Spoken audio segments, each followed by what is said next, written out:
ಎಲ್ರಿಗೂ ನಮಸ್ಕಾರ. Welcome to Acchu's world channel. ಇವತ್ತು ನಾನು ವಾಂಗಿಬಾತ್ ಪುಡಿ ಹಾಗೂ ವಾಂಗಿಬಾತ್ ಗೊಜ್ಜು ಹೇಗೆ ಮಾಡೋದು ಅಂತ ತೋರಿಸ್ಕೊಡ್ತಾ ಇದ್ದೀನಿ. ಇನ್ನೂ ಯಾರೆಲ್ಲ ನನ್ನ ಚಾನಲ್ನ ಸಬ್ಸ್ಕ್ರೈಬ್ ಮಾಡಿಲ್ಲ ದಯವಿಟ್ಟು ಸಬ್ಸ್ಕ್ರೈಬ್ ಮಾಡಿ ಸಪೋರ್ಟ್ ಮಾಡಿ. ಇದಕ್ಕೆ ಬೇಕಾಗಿರುವಂಥ ಇಂಗ್ರೀಡಿಯೆಂಟ್ಸ್ನೆಲ್ಲ ನಾನು ಡಿಸ್ಕ್ರಿಪ್ಷನ್ ಬಾಕ್ಸಲ್ಲಿ ಕೊಟ್ಟಿರ್ತೀನಿ, ಅದನ್ನು ನೋಡಿ ನೀವು ಮಾಡಿ. ಈ ಗೊಜ್ಜನ್ನು ನಾವು 1 ವಾರದವರೆಗೂ ಇಟ್ಕೊಂಡು ಯೂಸ್ ಮಾಡ್ಬೋದು. ನೋಡಿ ಹಾಗಿದ್ರೆ ಹೇಗೆ ಮಾಡೋದು ಅಂತ ನೋಡೋಣ ಬನ್ನಿ.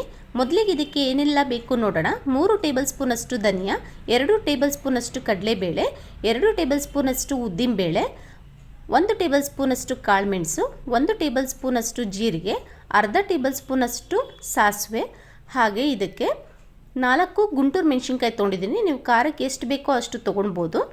ಖಾರ ನೀವು ಜಾಸ್ತಿ ತಿನ್ನೋಂಗಿದ್ರೆ ಜಾಸ್ತಿ ಉಪಯೋಗಿಸ್ಬೋದು. ಹಾಗೆ ಒಂದು 10 ರಿಂದ 12 ಬ್ಯಾಡಗಿ ಮೆಣಸಿನ್ಕಾಯಿ, 1 ಟೇಬಲ್ ಸ್ಪೂನಷ್ಟು ಗಸಗಸೆ, 1 ಪೈನಾಪಲ್ ಹೂವು, 2 ಪೀಸ್ ಚಕ್ಕೆ, ಅರ್ಧ ಟೇಬಲ್ ಸ್ಪೂನಷ್ಟು ಮೆಂತ್ಯ, 4 ಏಲಕ್ಕಿ, ಹಾಗೆ 6 ಲವಂಗ ತೊಗೊಂಡಿದ್ದೀನಿ. ಒಂದು ಪ್ಯಾನ ತೊಗೊಂಡು ಒಂದೊಂದಾಗಿ ಹುರ್ಕೊಳ್ಳೋಣ. ಸ್ಟವ್ ಸಿಮ್ಮಲ್ಲೇ ಇರಲಿ, ತುಂಬ ಹೈ ಫ್ಲೇಮು ಅಥವಾ ಮೀಡಿಯಮ್ ಫ್ಲೇಮ್ ಇಟ್ಕೊಳಕ್ಕೆ ಹೋಗ್ಬಿಡಿ. ಗಸಗಸೆ ಸ್ವಲ್ಪ ಬಿಸಿ ಆದರೆ ಸಾಕು, ಯಾಕೆಂದರೆ ಬೇಗ ಸೀದೋಗ್ಬಿಡುತ್ತೆ. ನೋಡಿ ಒಂದು ಸ್ವಲ್ಪ ಅದು ಬಿಸಿಯಾಗಿ ಒಂದು ಸ್ವಲ್ಪ ಲೈಟಾಗಿ ಚಟ್ಪಟ ಅಂತಿದ್ದಂಗೆ ತೆಗೆದಿಟ್ಕೊಂಬಿಡೋಣ. ಈಗ ಇದಕ್ಕೆ ನಾನು ಲವಂಗ, ಚಕ್ಕೆ, ಪೈನಾಪಲ್ ಹೂವು ಹಾಗೂ ಏಲಕ್ಕಿನ ಹಾಕ್ಕೊಂಡು ಹುರ್ಕೊತಾ ಇದ್ದೀನಿ. ಈ ಥರ ನಾನು ಯಾವಾಗಲೂ ಸಪ್ರೇಟಾಗಿ ಹುರ್ಕೊತೀನಿ. ಯಾಕೆ ಅಂದರೆ ಈ ಥರ ಸಪ್ರೇಟಾಗಿ ಹುರ್ಕೊಳೋದ್ರಿಂದ ಬೇಳೆಗಳೆಲ್ಲ ಬೇಗ ಸೀದೋಗ್ಬಿಡುತ್ತೆ ಅಥವಾ ಒಂದೊಂದು ಕರೆಕ್ಟಾಗಿ ಫ್ರೈ ಆಗಿರೋದಿಲ್ಲ. ಅದಕ್ಕೋಸ್ಕರ ನಾನು ಈ ಥರ ಒಂದು 5 ನಿಮಿಷ ಲೇಟ್ ಆದರೂ ಪರವಾಗಿಲ್ಲ, ಸಪ್ರೇಟಾಗಿ ಈ ಥರ ಮಾಡ್ಕೊಳೋದ್ರಿಂದ ತುಂಬ ಟೇಸ್ಟಿಯಾಗಿ ಬರುತ್ತೆ. ನೋಡಿ ಎಲ್ಲನೂ ನಾನು ಏನೆಲ್ಲ ಸಾಮಗ್ರಿಗಳನ್ನೆಲ್ಲ ಕೊಟ್ಟಿದ್ನಲ್ಲ ಅದನ್ನೆಲ್ಲ ಒಂದೊಂದಾಗಿ ಲೈಟಾಗಿ ಹುರ್ಕೋತಿದ್ದೀನಿ. ಸ್ಟವ್ ಮಾತ್ರ ಯಾವುದೇ ಕಾರಣಕ್ಕೂ ಹೈ ಫ್ಲೇಮ್ ಅಥವಾ ಮೀಡಿಯಮ್ ಫ್ಲೇಮ್ ಇಟ್ಕೊಳಕ್ಕೆ ಹೋಗಬೇಡಿ, ಬೇಗ ಸೀದೋಗ್ಬಿಡುತ್ತೆ. ಸೀದೋಗ್ಬಿಟ್ರೆ ಪುಡಿ ತುಂಬ ಚೆನ್ನಾಗಿರೋದಿಲ್ಲ. ನೋಡಿ ಇವಾಗ ನಾನು ಜೀರಿಗೆನೂ ಕೂಡ ಹಾಕ್ಕೊಂಡೆಲ್ಲ ಹುರ್ಕೋತಾ ಇದ್ದೀನಿ. ಇದೆಲ್ಲ ಸ್ವಲ್ಪ ಬಿಸಿಯಾಗಿ ಲೈಟಾಗಿ ಸ್ವಲ್ಪ ಚಟಪಟ ಅಂದರೆ ಸಾಕು, ಅಷ್ಟು ಹುರ್ಕೊಂಡ್ರೆ ಸಾಕು. ನಾವು ಎಣ್ಣೆ ಕೂಡ ಹಾಕ್ಕೊಂಡು ಹುರ್ಕೊಳ್ಬೋದು ಒಂದೊಂದನ್ನು. ಇದನ್ನು ತುಂಬ ದಿನ ಇಡಕ್ಕೆ ಬರೋದಿಲ್ಲ ಎಣ್ಣೆ ಹಾಕಿದ್ರೆ, ಅದಕ್ಕೋಸ್ಕರ ನಾನು ಸ್ವಲ್ಪ ಡ್ರೈ ರೋಸ್ಟೇ ಮಾಡ್ಕೋತಾ ಇದ್ದೀನಿ. ನೋಡಿ ಇವಾಗ ಮೆಣಸೆಲ್ಲ ಆದಮೇಲೆ ನಾನು ಕಡಲೆಬೇಳೆ ಹಾಗೂ ಉದ್ದಿನಬೇಳೆನ ಒಟ್ಟಿಗೆ ನಾನು ಫ್ರೈ ಮಾಡ್ಕೋತಿದ್ದೀನಿ. ಇದು ಕೂಡ ಸ್ವಲ್ಪ ಕಲರ್ ಚೇಂಜ್ ಆದರೆ ಸಾಕು, ತುಂಬ ಕಪ್ಪುಗಾಗೋದ ಅವಶ್ಯಕತೆ ಇಲ್ಲ. ನೋಡಿ ಎಲ್ಲನೂ ಒಂದೇ ಹದದಲ್ಲಿ ನಾನು ಹುರ್ಕೊತಾ ಇದ್ದೀನಿ. ಈಗ ಧನಿಯಾ ಕೂಡ ಹಾಕ್ಕೊಂಡು ಬಿಸಿ ಮಾಡ್ಕೊತಾ ಇದ್ದೀನಿ.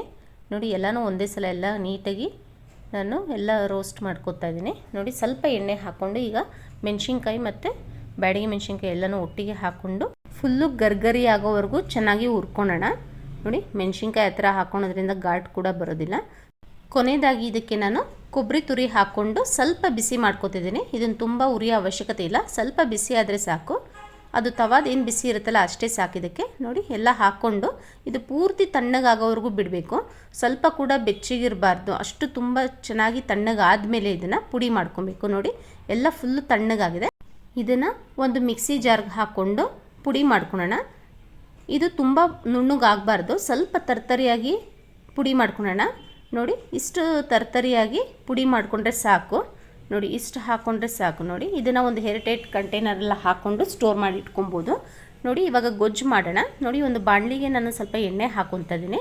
ಎಣ್ಣೆ ಚೆನ್ನಾಗಿ ಬಿಸಿ ಆದ ನಂತರ ಅದಕ್ಕೆ ಸಾಸಿವೆ ಹಾಕ್ಕೋತಿದ್ದೀನಿ. ಸಾಸಿವೆ ಚಟ್ಪಟ ಆದಮೇಲೆ ಸ್ವಲ್ಪ ಹಿಂಗು, ಕರ್ಬೇವಿನ ಸೊಪ್ಪು, ಒಣಮೆಣ್ಸಿನ್ಕಾಯಿ, ಹಾಗೆ ಒಂದು ಈರುಳ್ಳಿ ನಾನು ಹಾಕ್ಕೊತಾ ಇದ್ದೀನಿ. ಈರುಳ್ಳಿ ಸ್ವಲ್ಪ ಫ್ರೈ ಮಾಡಿಕೊಂಡ್ರೆ ಸಾಕು, ತುಂಬ ಫ್ರೈ ಆಗೋ ಅವಶ್ಯಕತೆ ಇಲ್ಲ. ಈಗ ಉದ್ದಕ್ಕೆ ಹೆಚ್ಚಿಟ್ಕೊಂಡಿರೋ ಅಂಥ ಬಿಳಿ ಬದನೆಕಾಯಿನ ಹಾಕ್ಕೊತಾ ಇದ್ದೀನಿ. ಇದಕ್ಕೆ ನೀವು ಕ್ಯಾಪ್ಸಿಕಮ್ಮು, ಟೊಮೊಟೊ ಕೂಡ ಹಾಕ್ಕೊಳ್ಬೋದು.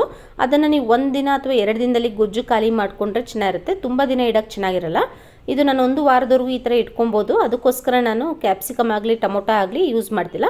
ನೋಡಿ ಇದಕ್ಕೊಂದು ಸ್ವಲ್ಪ ಅರಿಶಿನ ಹಾಕ್ಕೊಂಡು ಫ್ರೈ ಮಾಡ್ಕೊತಾ ಇದ್ದೀನಿ. ಈ ಥರ ಮಾಡ್ಕೊಳೋದ್ರಿಂದ ಬದನೆಕಾಯಿ ಬೇಗ ಕಪ್ಪಾಗೋದಿಲ್ಲ, ಹಾಗೆ ತುಂಬ ಚೆನ್ನಾಗಿರುತ್ತೆ. ಇದಕ್ಕೆ ಸ್ವಲ್ಪ ಗೋಡಂಬಿ ಕೂಡ ಹಾಕ್ಕೊಂಡು ಒಂದ್ಸಲ ಎಲ್ಲ ಚೆನ್ನಾಗಿ ಫ್ರೈ ಮಾಡ್ಕೊತಾ ಇದ್ದೀನಿ. ನೋಡಿ ಇದು ತುಂಬ ಬೇಯಲೂಬಾರ್ದು. ಇದೊಂದು ಸ್ವಲ್ಪ ಮುಕ್ಕಾಲು ಬೆಂದಮೇಲೆ ಇದಕ್ಕೆ ನಾನೊಂದು 3 ಟೇಬಲ್ ಸ್ಪೂನಷ್ಟು ಪುಡಿ ಹಾಕ್ಕೊತಾ ಇದ್ದೀನಿ. ಒಂದ್ಸಲ ಎಲ್ಲ ಚೆನ್ನಾಗಿ ಮಿಕ್ಸ್ ಮಾಡ್ಕೊಳ್ಳೋಣ. ನೋಡಿ ಎಣ್ಣೆ ಜೊತೆ ಪುಡಿ ಚೆನ್ನಾಗಿ ಮಿಕ್ಸ್ ಆಗಬೇಕು, ಅಲ್ಲಿವರೆಗೂ ಚೆನ್ನಾಗಿ ಮಿಕ್ಸ್ ಮಾಡ್ಕೊಳ್ಳಿ. ಅದಾದಮೇಲೆ ನೀವು ಒಂದು ಅರ್ಧ ಬಟ್ಲಷ್ಟು ಹುಣಸೆ ಹಣ್ಣಿನ ರಸ ಹಾಕ್ಕೊತಾ ಇದ್ದೀನಿ. ಹಾಗೆ ಇದಕ್ಕೆ ನಾನು ಸ್ವಲ್ಪ ಬೆಲ್ಲ ಹಾಕೋತಿದ್ದೀನಿ. ಇದು ನಿಮಗೆ ಆಪ್ಷನಲ್ಲು, ಬೇಕಿದ್ರೆ ನೀವು ಹಾಕ್ಕೊಬೋದು, ಹಾಕ್ಕೊಂಡ್ರೆ ಚೆನ್ನಾಗಿರುತ್ತೆ ಅಂತ ಹಾಕೋತಿದ್ದೀನಿ. ಹಾಗೆ ರುಚಿಗೆ ತಕ್ಕಷ್ಟು ಉಪ್ಪು ಹಾಕ್ಕೊಂಡು ಚೆನ್ನಾಗಿ ಫ್ರೈ ಮಾಡ್ಕೊತಿದ್ದೀನಿ. ಸ್ಟವ್ನ ಸಿಮ್ಮಲ್ಲಿ ಇಟ್ಕೊಳ್ಳಿ, ಈ ಹದದಲ್ಲಿ ತಳ ಹಿಡಿಯೋ ಚಾನ್ಸಸ್ ಇರುತ್ತೆ. ನೋಡಿ ನಿಧಾನಕ್ಕೆ ಒಂದ್ಸಲ ಕೈ ಬಿಡಿದ್ರೆ ಚೆನ್ನಾಗಿ ಮಿಕ್ಸ್ ಮಾಡ್ಕೊತಾರೋಣ. ಸ್ವಲ್ಪ ಎಣ್ಣೆ ಇವಾಗ ಬಿಡ್ತಾ ಇದೆ. ನೋಡಿ ಈಗ ಗೊಜ್ಜು ರೆಡಿ ಆಯಿತು. ಚೆನ್ನಾಗಿ ಎಣ್ಣೆ ಬಿಟ್ಟಷ್ಟು ಗೊಜ್ಜು ತುಂಬ ದಿನ ಇರುತ್ತೆ. ಕೊನೆಯದಾಗಿ ಇದಕ್ಕೆ ನಾನು ಸ್ವಲ್ಪ ಕೊಬ್ಬರಿ ಪುಡಿ ಹಾಕ್ಕೊತಾ ಇದ್ದೀನಿ. ಇದು ನಿಮಗೆ ಆಪ್ಷನಲ್ಲು, ನೀವು ಬೇಕಿದ್ದರೆ ಹಾಕ್ಕೊಬೋದು. ಟೇಸ್ಟಿಯಾಗಿ ಚೆನ್ನಾಗಿರುತ್ತೆ ಅಂತ ನಾನು ಸ್ವಲ್ಪ ಮೇಲೆ ಕೊಬ್ಬರಿ ಪುಡಿ ಹಾಕ್ಕೊಂಡು ಒಂದ್ಸಲ ಎಲ್ಲ ಚೆನ್ನಾಗಿ ಮಿಕ್ಸ್ ಮಾಡ್ಕೊತಾ ಇದ್ದೀನಿ. ನೋಡಿ ಇದು ಎಲ್ಲ ಒಂದ್ಸಲ ಚೆನ್ನಾಗಿ ಮಿಕ್ಸ್ ಮಾಡ್ಕೊಂಡಿದ್ಮೇಲೆ ಇದನ್ನು ಫುಲ್ಲು ಕಂಪ್ಲೀಟಾಗಿ ತಣ್ಣಗಾಗೋಕ್ಕೆ ಬಿಟ್ಬಿಡೋಣ. ಫುಲ್ಲು ತಣ್ಣಗಾದ್ಮೇಲೆ ನಿಮಗೆ ಗೊಜ್ಜನ್ನ ನೀವು ಒಂದು ಏರ್ಟೈಟ್ ಬಾಕ್ಸಲ್ಲಿ ಹಾಕಿಟ್ಕೊಬೋದು. ಈಗ ನಾನು ರೈಸ್ ಹಾಕಿ ಕಲಸಿ ತೋರಿಸ್ತಾ ಇದ್ದೀನಿ. ನೋಡಿ ಸ್ವಲ್ಪ ಮೇಲೆ ನಾನು ಕೊತ್ತಂಬರಿ ಸೊಪ್ಪು ಹಾಕೋತಾ ಇದ್ದೀನಿ.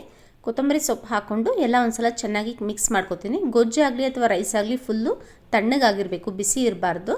ನೋಡಿ ರೈಸು ಅಷ್ಟೇ ತುಂಬ ಉಡುಡಿಯಾಗೂ ಇರಬಾರ್ದು, ತುಂಬ ಮೆತ್ತಗೂ ಇರಬಾರ್ದು, ಮೀಡಿಯಮ್ ಆಗಿದ್ರೇ ವಾಂಗಿಬಾತಿಗೆ ತುಂಬ ಟೇಸ್ಟಿಯಾಗಿರುತ್ತೆ. ನೋಡಿ ಒಂದ್ಸಲ ಎಲ್ಲ ಚೆನ್ನಾಗಿ ಇದನ್ನು ಕಲಿಸ್ಕೊಂಡಿದ್ದ ನಂತರ ಒಂದು 5 ನಿಮಿಷ ಆದರೂ ನೀವು ಇದನ್ನು ಕಲಸಿಟ್ಬಿಡಬೇಕು. ಯಾಕೆಂದರೆ ಅವಾಗ ಉಪ್ಪು ಹುಳಿ ಖಾರ ಎಲ್ಲ ತುಂಬ ಚೆನ್ನಾಗಿ ರೈಸ್ಗೆ ಹೊಂದ್ಕೊಂಡಿರುತ್ತೆ. ಆವಾಗ ತಿನ್ನೋಕ್ಕೂ ತುಂಬ ಟೇಸ್ಟಿಯಾಗಿರುತ್ತೆ. ನೋಡಿದ್ರಲ್ಲ ಎಷ್ಟು ಈಸಿಯಾಗಿ ಪುಡಿ ಮಾಡಿ ಗೊಜ್ಜು ಮಾಡಿ ಇಟ್ಕೊಬೋದು. ಬೇಕಾದಾಗ ನಾವು ರೈಸಿಗೆ ಕಲಿಸ್ಕೊಂಡು ಕೂಡ ತಿನ್ಬೋದು. ಈ ವಿಡಿಯೋ ನಿಮ್ಗೆ ಏನಾದ್ರು ಇಷ್ಟ ಆಯ್ತಂದರೆ ನೀವು ಲೈಕ್ ಮಾಡಿ, ಶೇರ್ ಮಾಡಿ ಹಾಗೂ ಕಮೆಂಟ್ ಮಾಡಿ. ಮರಿದಿರ ನನ್ನ ಚಾನಲ್ನ ಸಬ್ಸ್ಕ್ರೈಬ್ ಮಾಡಿ. Thank you very much.